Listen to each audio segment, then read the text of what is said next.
नमस्कार मित्रों। वैसे आपको पता है कि 12वीं की बोर्ड परीक्षा को मद्देनजर रखते हुए ये जो छंद टॉपिक है अपना, कल मैंने एक वीडियो डाला भी था और उसमें मात्राएं कैसे गिनी जाती हैं, कब मात्राएं लघु रहती हैं, कब गुरु हो जाती हैं, तो वो सारी बात की थी। उसके बाद में हमने लास्ट में जो बात की थी, छंद छंद कितने प्रकार के होते हैं? 2 प्रकार के। कौन कौन से होते हैं? एक होता है मात्रिक छंद और एक होता है वर्णिक छंद। कौन सा होता है? वर्णिक छंद। अब यहाँ बात करें मात्रिक छंद, वे छंद जिसमें किसकी गिनती की जाती हो, जिसमें मात्राओं की गिनती की जाती हो, उस छंद को क्या कहते हैं? मात्रिक छंद। वर्णिक छंद वे छंद जिनमें किसको गिना जाता हो? वर्णों को गिना जाता हो, उसे क्या कहते हैं? वर्णिक छंद। आगे बढ़े तो मात्रिक छंद। मात्रिक छंद है जो कितने, मात्रिक छंद के कितने भेद है? 3। सममात्रिक, अर्ध सममात्रिक और विषम मात्रिक। कौन सा है? विषम मात्रिक। अब देखो सममात्रिक में कौन कौन आते हैं? तो सममात्रिक के अंदर आएगा चौपाई, चौपाई। अब चौपाई के अंदर क्या है? प्रत्येक चरण में कितनी कितनी कितनी मात्राएं? 16 मात्राएं होती हैं। चौपाई के अंदर प्रत्येक चरण में कितनी कितनी मात्राएं होती हैं? 15। 4 चरण होते हैं और प्रत्येक चरण में कितनी मात्राएं होती हैं? 16। उसके बाद बात करें गीतिका की, तो गीतिका भी सममात्रिक छंद है। इसमें भी प्रत्येक चरण में कितनी मात्राएं होती हैं? 26। 4 चरण होते हैं। हरि गीतिका के अंदर भी 4 चरण होते हैं और प्रत्येक चरण में कितनी कितनी मात्राएं होती हैं? 28 मात्राएं होती हैं। और उसके बाद आता है रोला छंद। रोला छंद की बात करें तो रोला छंद के अंदर भी कितनी कितनी मात्राएं? प्रत्येक चरण में 24 मात्राएं। ऐसे ऐसे अर्ध सममात्रिक की बात करें तो कौन हो गया? सबसे पहले दोहा। दोहा में प्रत्येक दो पंक्ति, 4 चरण और 4, प्रत्येक पंक्ति के अंदर कितनी कितनी मात्राएं होती हैं? 24 मात्राएं होती हैं। उसके बाद में कौन सा आता है? छोटा छंद आता है। उसमें भी 2 पंक्ति, इसमें भी कितनी पंक्ति? 2 पंक्ति और प्रत्येक पंक्ति में मात्राएं 24। उसके बाद बरवे, बरवे में वही सेम, कितनी? 2 पंक्ति, 4 चरण। अब ये बरवे की बात करें तो बरवे के अंदर प्रत्येक पंक्ति में कितनी कितनी मात्राएं होती हैं? 19 मात्राएं होती हैं। अब बात करें उलाला की, तो उलाला के अंदर कितनी मात्राएं होती हैं? 28 मात्राएं होती हैं। कितनी मात्राएं होती हैं? 28 मात्राएं होती हैं। उसके बाद विषम मात्रिक की बात करें, कौन सा छंद? विषम मात्रिक। तो विषम मात्रिक के अंदर भी 2 आते हैं। कौन कौन से आते हैं? एक आती है कुंडलियां और एक आता है छपैया। अब देखो सम मात्रिक के अंदर तो हमने पढ़ा 1, 2, 3, 4 और 5। उसके बाद में विषम मात्रिक में देखें तो 2 और अर्ध सम मात्रिक में देखें तो कितने? 4। अब यहाँ बात देखो, यदि बात करें केवल 12th क्लास के लिए, वैसे तो जिसके ऐसा है वो बीए, बीएड, एमए जो जहां कहीं भी कर रहा हो, कुछ भी कर रहा हो, उसमें काव्य शास्त्र के टॉपिक तो होते ही हैं, तो हर जगह पर ये काम की चीज है। रही बात जो रीड दे रहा है, सेकंड लैंग्वेज उसकी यदि हिंदी है तो उसे भी कौन सा टॉपिक पढ़ना पड़ेगा? छंद टॉपिक पढ़ना पड़ेगा। तो बहुत ही काम की चीज है। केवल फिलहाल जो बार बार मैं नाम ले रहा हूं 12वीं कक्षा, तो 12वीं कक्षा के कोर्स के अंदर जो क्या क्या है, तो एक तो है गीतिका, एक है हरि गीतिका, गीतिका, हरि गीतिका। और उसके बाद में कौन है? कुंडलियां, छपै। उसके बाद कौन है? वर्णिक छंदों में और आएंगे, तो वर्णिक छंदों में कवि भी है, शवैया भी है। और शवैया के अलावा भी जो 12th के कोर्स में है वो एक तो है द्रुत विलंबित, एक है वंशस्थ और एक कवि का, और एक हो गया सवैया, वो भी वर्णिक छंद में। लेकिन उससे पहले ध्यान रखना, मैंने देखो इस कुंडलियों के पीछे लिखा है 2 + रो और छपे के पीछे लिखा है रो + कु। इसका इस 2 का मतलब है दोहा, दोहा प्लस रोला, यानी कि दोहा और रोला मिलकर क्या बनाते हैं? कुंडलियां बनाते हैं। यानी पहले एक दोहा होगा और फिर क्या आएगा? रोला आएगा, रोला की 4 पंक्तियां आएगी। उसके बाद छपे की बात करें तो पहले क्या आएगा? रोला आएगा और फिर क्या आएगा? उलाला। यानी कि उलाला और रोला मिलकर क्या बनाते हैं? छपे बनाते हैं। दोहा और रोला मिलकर क्या बनाते हैं, कुंडलियां बनाते हैं। अब इसको याद कैसे रखें, कैसे दुआ होगा कि छपे कौन सा, कुंडलियां कैसे। तो सबसे पहले दिमाग रखना, कुंडलियां रोती हैं, कुंडलियां क्या करती हैं, रोती हैं। रोती का मतलब क्या हो गया, कुंडलियां दोहरी, कुंडलियां क्या है, सॉरी कुंडलियां क्या है, दोहरी। कुंडलियां बहुत दोहरी है, कहने का मतलब ऐसे घुमावदार होती है, ठीक है ना। उसके बाद में छपैया, छपैया क्या करता है, रोता है। ध्यान देना, रो, छपैया क्या है, रो, रोनी, रोला, उनी, उलाला। कुंडलियां क्या है, दोहरी। हम हमारी भाषा में बोले जो सामान्य कहते हैं ओटी टोटी, ठीक है ना, घुमावदार। तो यदि बात करें तो कुंडलियां होती घुमावदार, तो क्या होती है, दोहरी होती है। अब दोहरी का मतलब है दो रो, दो रो का अर्थ हो गया दोआ प्लस रोला। तो दोआ और रोला मिलकर किसका निर्माण करते हैं, कुंडलियां और कुंडली का निर्माण करते हैं। और रोला प्लस उलाला मिलकर किसका निर्माण करते हैं, छपैया का। अब आगे देखो, आते हैं वर्णिक छंद में। तो वर्णिक छंद की यदि अपन बात करें तो वर्णिक छंद में भी दो कौन कौन से, एक तो कवित छंद, दूसरा कौन सा है, सवैया छंद। अब यदि बात करें कवित छंद की, तो कवित छंद भी कितने हैं, दो। एक तो मननन कवित छंद है और एक घनाक्षरी है। अब ये घनाक्षरी जो छंद है वो आगे जाकर कितने बढ़ जाता है, दो में। एक रूप घनाक्षरी कवित छंद और एक देव घनाक्षरी कवित छंद। बहुत सारी किताबों के अंदर आपको कवित के छंद लिख दिया और नीचे तीन लिखे हुए मिलेंगे सीधा ही, मनहरण, रूप घनाक्षरी और देव घनाक्षरी। अब मनहरण के अंदर वर्णों की मात्रा कितनी, देखो मैंने वर्ण बोला अभी, यहाँ मात्रा बोला था, यहाँ वर्ण बोल रहा हूँ, क्योंकि वर्णिक छंद की बात करें तो इसमें गिनती किसकी होगी, वर्णों की। हालांकि दोनों स्थिति में देखा जाए तो मात्रा ही गिनते हैं, लेकिन फिर भी इसमें किसको सबसे किसके ऊपर फोकस रहेगा, वर्णों के ऊपर रहेगा।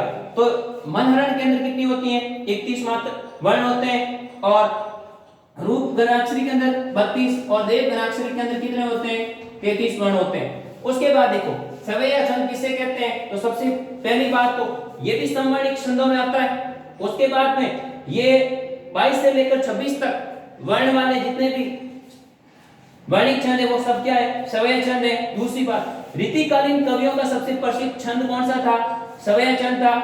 अब देखो सवैया छंद अधिकतर किस में लिखा जाता है, तो कवित शैली के अंदर लिखा जाता है। अब यहाँ मूल रूप से सवैया छंद को मैं एक गहराई से बात करूं तो हम इसके 11 भेद पढ़ते हैं। कितने भेद पढ़ते हैं, 11। उसमें सबसे पहले क्या है, मदिरा। उसके बाद क्या है, मालती। उसके बाद क्या है, सुमुखी। उसके बाद क्या है, किरीट। उसके बाद क्या है, दुर्मिल। उसके बाद क्या है, अशात। उसके बाद क्या है, अरविंद। उसके बाद है सुंदरी। उसके बाद है लवंग लता। उसके बाद है कुंद लता और उसके बाद है उपजात। तो मैंने यह सवैया छंद के मुख्यतः कितने भेद बताए आपको, 11। अब देखो, अब मदिरा के अंदर कितने वर्ण होते हैं, सबसे पहले तो मदिरा के अंदर कितने वर्ण होते हैं, 22 वर्ण होते हैं।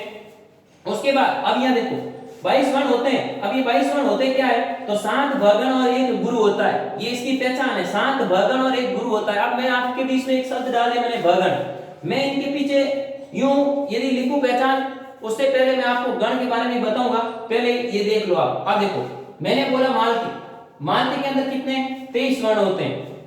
उसके बाद मैंने बोला सुंदरी, सुंदरी के अंदर भी सुमुखी, सुमुखी के अंदर कितने वर्ण होते हैं, 23। उसके बाद किरीट, किरीट में कितने वर्ण होते हैं, 24। दुर्मिल में कितने होते हैं, 24 वर्ण होते हैं। और उसके बाद में अषाढ़ में भी 24 होते हैं। अब देखो यहां देखें तो 23 के कितने, दो कौन कौन है, तो मालती और सुमुखी कितने किए, 23 किए। किरीट, दुर्मिल, अषाढ़ ये कितने के, 24 के हैं। फिर आता है अरविंद, सुंदरी और लवंग लता, ये कितने की है, 25 की। अब मैं कह रहा हूं कितने की, 25 की। इसका मतलब रुपए पैसे से नहीं है, मेरे कहने का तात्पर्य ये था कि मदिरा के अंदर कितने वर्ण है, 22। मालती के अंदर कितने वर्ण है, 23। सुमुखी के अंदर कितने वर्ण है, 23। किरीट के अंदर कितने वर्ण है, 24। दुर्मिल के अंदर कितने वर्ण है, 24। अषाढ़ के अंदर कितने वर्ण है, 24। उसके बाद अरविंद में कितने हैं, 25। सुंदरी में कितने हैं, 25। लवंग लता में कितने हैं, 25। कुंद लता में कितने हैं, 26। उपजात के अंदर 26, उपजात के अंदर 22 से 26 के बीच कोई भी वर्ण आ सकते हैं, वो भी भिन्न भिन्न रहेंगे, निश्चित नहीं रहेंगे, तो वह हो जाएगा उपजात। तो इस प्रकार हम सवैया छंद को भी कितने भागों में बांट सकते हैं, कितने मूल, कितने मुख्य, कितने भेदों में, 11 में। तो ध्यान रखना है सबसे मेन चीज तो छंद के प्रकार में दो। उसके बाद में अब सवाल क्या कर सकता है, जैसे 12वीं क्लास के लिए करें तो सवाल क्या कर सकता है कि सममात्रिक छंद किसे कहते हैं, इसके कितने भेद होते हैं। तो ये सीधी सी बात, इसकी परिभाषा देखो अब सममात्रिक छंद के भेद होते हैं या नहीं होते हैं तो वो भी तुम्हें लिखने हैं। फिर केवल ऐसे बोल लिया मात्रिक छंद किसे कहते हैं और इसके कितने भेद होते हैं, तो मात्रिक छंद जिसमें मात्राओं की गिनती की जाती है इसके 3 भेद होते हैं, तीनों के नाम लिख लो, ये हो गया। वो पूछे ऐसे पूछा जा सकता है सममात्रिक और अर्ध सममात्रिक में अंतर क्या है, या सममात्रिक और विषम मात्रिक में क्या अंतर है। सवाल कैसा भी बने अपना गलत नहीं होना चाहिए। उसी प्रकार यहाँ पर भी पूछा जा सकता है वर्णिक छंद किसे कहते हैं, वर्णिक छंद कौन कौन से हैं, तो कविता और सवैया छंद है। वो ऐसे बोले सवैया छंद किसे कहते हैं, किन्हीं 4 सवैया छंद के नाम लिखो, ठीक है ना। कवि छंद कौन से हैं उनके नाम लिखो। सवाल कैसे भी पूछे अपना गलत नहीं होना चाहिए। बाकी इनकी पहचान क्या होती है वो उदाहरण के साथ समझ में आएगी। अब इसमें हम क्या गिनेंगे, वर्ण गिनेंगे, लेकिन वर्णों से पहले भी हमें क्या करना है, जैसे अभी मैंने मदिरा का कहा था तो इसके अंदर 7 भगण और 1 गुरु होता है। अब मैंने 7 भगण कह दिया, केवल 7 भगण कहने से पता नहीं चलता। अब गण क्या होते हैं वो भी आपको क्या आना चाहिए। इसका आप अच्छी तरह से स्क्रीनशॉट लेकर टेबल बनाकर नोटबुक के अंदर क्या कर सकते हो, आराम से लिख सकते हो। तो इस प्रकार ये। अब देखो अगला यदि हम बात करेंगे तो वो किसकी बात करेंगे, वो बात हम करेंगे गण की। ये गण क्या होते हैं, किसे कहते हैं और इनकी संख्या कितनी होती है। तो हम बात करेंगे किसकी, गण। तो सबसे पहले गण के प्रवर्तक कौन है, आचार्य भरत मुनि। उसके बाद में देखो ध्यान दो, गण की परिभाषा 3 वर्णों के समूह को गण कहते हैं। 3 वर्णों के समूह को क्या कहते हैं, गण कहते हैं। अब गण कितने होते हैं, गणों की संख्या कितनी होती है, ठीक है ना, या गण कितने प्रकार के होते हैं, सवाल कुछ भी हो। मैंने यहाँ सीधा लिखा है इनकी संख्या 8 होती है। इनकी संख्या क्या होती है, 8 होती है। अब ये 8 कौन कौन सी होती है ध्यान दो। तो इन 8 को याद रखने के लिए एक सूत्र लिखा मैंने, या माता राजभान सलगा। अब देखो ये जो सूत्र है इस सूत्र के अंदर से ही 8 गण निकलकर आएंगे। कैसे, थोड़ा ध्यान देना। जैसे मैंने लिखा सबसे पहले नंबर 1 पे क्या है, यह गण। तो यह गण अभी मैंने बोला है 3 वर्णों के समूह को, तो यह से लेकर 3 वर्ण कहां हो रहे हैं, ता तक हो रहे हैं। तो देखो यह गण, यह माता। अब देखो इसमें साथ में आपको मात्रा लगानी है। तो इसकी जो यह गण, ये जो यह गण है, यह गण की मात्रा क्या बनेगी, इसकी बनी लघु, मां की बनी गुरु और ता की भी क्या बन गई, गुरु। ता की क्या बन गई, गुरु। उसके बाद दूसरा देखो, दूसरा है अपना म गण। अब म से लेकर 3 वर्णों के समूह को, तो इसका मतलब मातारा। इधर देखो मातारा, म गण मातारा। अब इसकी भी आपको साथ मात्रा लिखनी है। तो मां की गुरु, ता की भी क्या गुरु और रा की भी क्या गुरु। उसके बाद देखो अगला कौन सा है, त गण। सूत्र के अंदर त गण है, तो त से लेकर 3 तक यदि वर्ण गिने अपन तो ता राज। तो अब देखो ता राज, इनकी मात्रा भी लगाओ, गुरु गुरु और क्या बन गई, लघु। उसके बाद अगला देखो र गण, राज भा। र से लेकर 3 देखो ये र है, र से लेकर भ तक राज भा। तो यहां पर भी क्या लिखा है, राज भा। तो र गण की मात्राएं गिनो। अब देखो गुरु लघु गुरु, ये हो गई 1 2 3 4। 5वां गण देखो ज गण, तो ज से गिनो ज भान, 3 वर्ण गिनने, ज से लेकर न तक, तो जबान। अब देखो इसकी मात्रा देखो लघु गुरु और लघु, लघु गुरु लघु। अभी जैसे मैंने आपको इससे पहले वहां सवैया छंद लिखा था और उसमें मैंने कहा मदिरा, मदिरा के अंदर मैंने बोला था कि इसमें 7 भगण और 1 गुरु होता है। तो अब 7 भगण की बात आएगी, यहाँ देखो भगण यहाँ आ रहा है। अब 7 भगण का मतलब क्या होगा, इधर ध्यान दो, 7 भगण का मतलब क्या है, भगण का अर्थ हो गया भानस गुरु लघु लघु। यानी कि हम मात्राएं गिनेंगे ऐसे 7 मिलेंगे, क्या मिलेंगे, गुरु लघु लघु और अंत में एक गुरु। अंत में एक गुरु का मतलब है ऐसे, एस के समान। तो ये थोड़ा ध्यान देना। अब देखो अगला अपना कौन सा है, न गण। तो न गण के अंदर क्या है, न से लेकर 3 वर्ण देखो, न स ल, क्योंकि 3 वर्णों के समूह को क्या कहते हैं, गण। तो न स ल, तो ये हो गया अपने न स ल। अब इसकी मात्राएं क्या बनी, लघु लघु लघु, लघु लघु लघु। उसके बाद में अंतिम कौन सा है, स गण 8वां, स ल गा, स ल गा। लघु लघु और गुरु। तो अब ध्यान क्या रखना है तुम्हें कि कुछ भी करो, चाहे वर्ण गिनो या गण गिनो, आखिर हमें क्या लगानी पड़ती है, मात्राएं तो सबकी लगानी पड़ती है। तो मैंने जो आपको मात्रा गिनने का आसान तरीका बताया है, कब वो गुरु रहती हैं, कब वो लघु हो जाती हैं। दीर्घ स्वर है तो वो गुरु ही रहेगी, और ह्रस्व स्वर यानी कि मूल स्वर है तो सीधी सी बात है लघु रहेगी। लेकिन संयुक्ताक्षर से पहले क्या हो जाती है, गुरु हो जाती है। यदि अनुस्वार लगा है तो क्या हो जाती है, गुरु हो जाती है। उसके अलावा भी हमने एक बात और की थी, चंद्र बिंदु युक्त है और उसकी मात्रा आ लगी है, बड़ी ही लगी है तो गुरु रहेगी। लेकिन अ या छोटी ही है, ऐसी स्थिति है यदि बनती है तो उसकी मात्रा लघु ही रहेगी। ये भी बातें आपको थोड़ी ध्यान रखनी है। अब देखो गण, सीधी सी बात है, सवाल बन सकता है गण किसे कहते हैं, इनके भेद या प्रकारों के नाम मात्रा सहित उल्लेखित कीजिए। अब ये देखो गण कितने हैं, किसे कहते हैं गण, 3 वर्णों के समूह को गण कहते हैं। इनकी संख्या कितनी, 8 या भेद 8 होते हैं। सूत्र क्या है, या माता राज भान सलगा। अब इसी सूत्र से क्या बन गए, ये 8 गण बन गए। तो ये ध्यान दो, 1 2 3 4 5 6 7 और 8। अब ये गण है और इन गणों की क्या मात्रा, आपसे पूछे ये गण की मात्राएं क्या होती हैं, तो लघु गुरु गुरु। आपसे पूछे न गण की मात्राएं क्या होती हैं, तो लघु लघु लघु। आपसे पूछे र गण की मात्रा क्या होती है, तो गुरु लघु गुरु।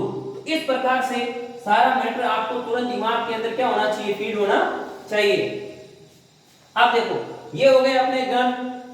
अब यहाँ 2-4 हम बात करें शब्दों की, तो आपको ये पता होना चाहिए कि शब्दों में भी मात्राओं की गिनती कैसे और किस प्रकार होती है। मैं कुछ यहाँ शब्द लिखूंगा और फिर हम उसकी क्या गिनेंगे, मात्राएं गिनेंगे, ताकि आपके जितने भी जो कंफ्यूजन वाला मैटर है वो सारा है जो क्या हो जाए, क्लियर हो जाए। तो अब ध्यान दो, शब्द, और उन शब्दों पर क्या लगानी, अपने को मात्राएं लगानी। अब शब्द पर क्या लगाएंगे, मात्रा लगाएंगे। जैसे मैंने लिखा शब्द, देखो शब्द में देखो सृष्टि, स्वार्थ, धर्मरक्षक, स्वावलंबन, स्वास्थ्य, चंद्रिका, ज्योत्सना और संक्षिप्त। अब देखो इनकी मात्राएं, तो सबसे पहले देखो सृष्टि। अब यहां देखा जाए इसके पीछे देखो आधा वर्ण आ रखा है, तो इस आधे वर्ण का प्रभाव कहां पर पड़ेगा, दंत्य स पर पड़ेगा। तो इसकी मात्रा क्या हो गई, गुरु। फिर इसकी मात्रा क्या है, लघु, छोटी ई की मात्रा लगी हुई। अब देखो ये आधा दंत्य श, उसके बाद में आ की मात्रा, लेकिन आ की मात्रा नहीं होती और तो अभी यह गुरु हो जाती। उसका प्रमुख कारण क्या है कि यदि किसी आधे वर्ण का प्रभाव पड़ा था, संयुक्त वर्ण का प्रभाव उसके पूर्व वाले पर पड़ेगा, तो आधा र है, आधा र इस थ के आगे आएगा, तो थ के आगे आती है क्या हो जाएगा, गुरु। तो इसकी एक स्थिति क्या बनी, गुरु और लघु। अब ये धर्मरक्षक, यहाँ ध में तो अ की मात्रा है, लेकिन इस आधे र की वजह से ध भी क्या हो गया, गुरु। म क्या रहेगा, लघु। अब ये फिर वही बात आ गई, ये क्या है, संयुक्त व्यंजन, और संयुक्त व्यंजन से पूर्व वर्ण क्या हो जाता है, गुरु। तो इस र के ऊपर भी क्या आ गया, गुरु। श और क भी लघु। अब देखो उसके बाद में देखो यहां देखो गुरु का गुरु ही रहेगा, वाह के ऊपर गुरु, व के ऊपर लघु। लेकिन इस आधे म से युक्त है, संयुक्त है, आधे म का प्रभाव पूर्व पर पड़ा, तो ल क्या हो गया, गुरु, ब और ये स्थिति। तो इससे क्या बने, गुरु लघु, गुरु लघु लघु। अब देखो ऐसे यहां आधे दो वर्ण है, उससे कोई फर्क नहीं पड़ता, ये ऑलरेडी पहले से ही गुरु ही है, तो आधे वर्ण का प्रभाव तो उससे पूर्व ही पड़ेगा। ये लो, ये हो गई मात्रा गुरु और लघु। अब देखो ऐसे अगला क्या हो गया, चंद्रिका। अब यहां ध्यान दो, आधा न और र, लेकिन यहां अ की मात्रा ही है, इस आधे न और आधे द का, अब ये र पूरा है, चंद्रिका, र पूरा है, री पढ़ा जा रहा है, लेकिन आधे न और आधे द की वजह से यह क्या हो गया, गुरु। अब इसके ऊपर मात्राएं लघु लगी है, तो लघु और ये गुरु। इसकी स्थिति क्या बनी, ये बन गई। उसके बाद देखो ये इससे कोई फर्क नहीं पड़ेगा, ज्योत्सना। अब यो बड़ा ही है, इन दोनों का प्रभाव इस पर पड़ेगा, लेकिन ये तो ऑलरेडी गुरु ही है तो कोई दिक्कत नहीं, ये गुरु हो गया। अब देखो यहां लिखा है संक्षिप्त, अगर इसके ऊपर अनुस्वार नहीं होता तो भी ये संयुक्त व्यंजन है और संयुक्त व्यंजन का प्रभाव इसके पूर्व वाले पर पड़ता, लेकिन संक्षिप्त के अंदर ऊपर क्या लगा हुआ है, अनुस्वार लगा हुआ है, तो सीधी सी बात है, तो ये भी क्या हो गया, गुरु। अब इस आधे प का आधा संक्षिप्त, अब इसका प्रभाव कहां पड़ा, आगे वाले पर, तो ये भी क्या हो गया, गुरु, और फिर क्या रहेगा, ये लघु। तो ध्यान रखना संयुक्त वर्ण का प्रभाव उसके पूर्व वर्ण पर पड़ता है, तो इसकी मात्राएं क्या हो गई, ये स्थिति बन गई। अब यहां देखो, अब षष्ठी में मात्राएं कितनी हो गई, 3, स्वार्थ में मात्राएं कितनी हो गई, 3, धर्म रक्षक में 2, 3, 2, 5, 6, 7, कितनी मात्राएं हो गई, 7। ये मात्राएं, इसको 2 गिनना और इसको 1। उसके बाद में स्वावलंबन में कितनी है, 2, 3, 2, 5, 6 और 1, 7। उसके बाद देखो स्वार्थ में देखो 2, 1, 3, उसके बाद 2, 3, 2, 5 हो गई। उसके बाद 2, 2 कितनी हो गई, 4। उसके बाद 2, 2, 4 और 1, 5। तो ये देखो मात्राएं। अब इसमें यदि आपसे पूछे वर्ण भी काउंट करो, तो वर्ण आता तो गिना नहीं जाता, 1, 2 वर्ण कितने हो गए इसके, 2, 1, 2 कितने हो गए, ये भी 2 हो गए। उसके बाद में 1, 2, 3, 4 और 5। उसके बाद में 1, 2, 3, 4, 5। उसके बाद में 1, 2, उसके बाद देखो 1, 2 और 3, आधे वर्ण को काउंट नहीं किया जाता। उसके बाद 1, 2, ये हो गए 2। उसके बाद में 1, 2 और 3, तो इसमें वर्ण कितने हो गए, 3। तो ध्यान रखना। अब यहां देखो एक गण की स्थिति बनी है, देखो ये गण की स्थिति बनी है, ये भी गण ही है। ध्यान रखना ये माता राजबान सरगा, सूत्र के माध्यम से ये कौन सा गण बना है, आप आराम से क्या कर सकते हो, निकाल सकते हो सूत्र से। तो इस प्रकार से हमें क्या गिननी है, मात्राएं गिननी है, और क्या गिनने हैं, वर्ण गिनने हैं। जब वर्ण गिनेंगे तो वर्णिक छंद का पता चलेगा, और मात्राएं गिनेंगे तो किसका पता चलेगा, मात्राओं का पता चलेगा। ये था अपने छंद का दूसरा वीडियो। अगला मैं गीतिका और हरि गीतिका दोनों के उदाहरण लेकर आऊंगा, और कैसे हरि गीतिका छंद है और कैसा गीतिका छंद है, क्या दोनों में फर्क है, क्या दोनों के लक्षण रहते हैं, उदाहरण के साथ हम करेंगे कल। यदि आपको मेरा वीडियो पसंद आया हो तो लाइक, शेयर, सब्सक्राइब करना न भूलें, और आप मेरा हौसला अफजाई के लिए कमेंट्स और लाइक के माध्यम से सहयोग करें। धन्यवाद, नमस्कार।